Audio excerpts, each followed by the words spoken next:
안녕하세요. 그때 그 날씨 이세나입니다. 10월도 이제 얼마 안 남았습니다. 나들이철을 맞아서 산으로 들로 구경 다니는 분들이 참 많은데요.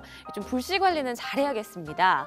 최근 계속된 맑은 날씨에 대기가 점점 더 건조해지고 있는데 이럴 때 산불이 한번 발생하면 크게 날 확률이 높죠. 산불의 90%가 사람에 의한 실화라고 하니까 더욱더 조심해야겠습니다. 자, 오늘 그때 그 날씨는요. 1989년의 소식 전해드릴게요. 먼저 당시 날씨부터 확인해 봅니다.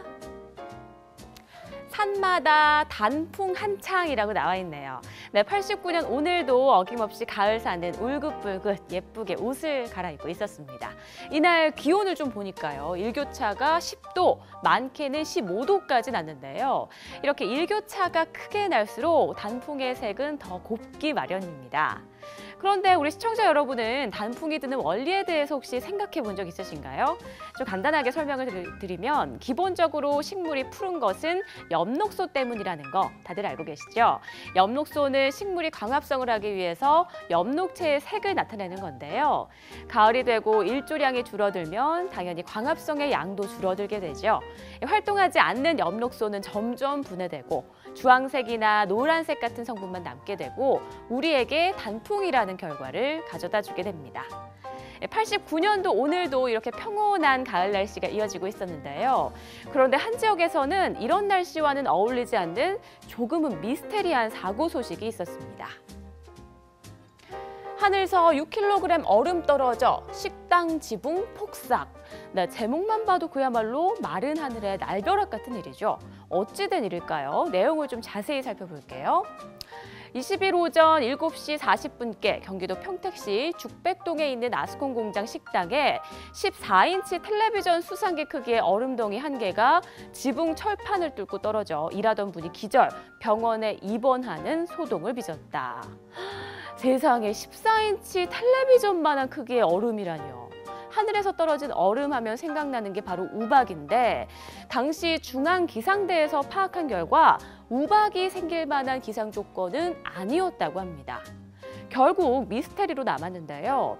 전문가들은 평택 부근의 공군기지로 오고 가는 비행기 중에서 그 동체 어딘가 붙어있던 얼음이 상공에서 떨어져 그대로 식당 지붕을 덮쳤을 가능성을 가장 크게 보고 있다고 전했습니다.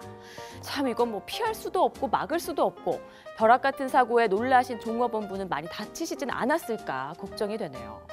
자, 그럼 신문의 다른 지면으로 넘어가 볼게요. 한가을 작은 영화제 풍성이라고 나와 있습니다. 네, 전국 곳곳에서 열리는 소규모 영화제들에 대한 소식을 전해주고 있었는데요. 선선한 바람이 부는 가을, 특히나 가을비까지 보슬보슬 내려주는 날이라면 영화 보기 더없이 좋겠죠.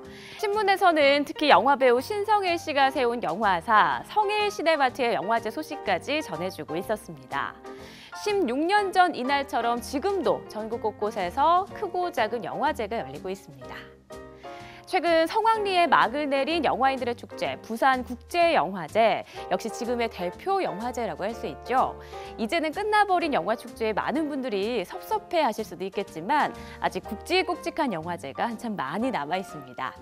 다음 달 20일 대종상 영화제를 시작으로 청룡 영화상 등도 남아 있고요. 일반인들의 참여가 쉬운 독립영화제나 서울 세계단편영화제 등도 영화 팬들의 참여를 기다리고 있다고 합니다. 참고하시고 깊어가는 가을을 만끽해보는 것도 좋겠습니다. 지금까지 그때 그 날씨의 이세나였습니다.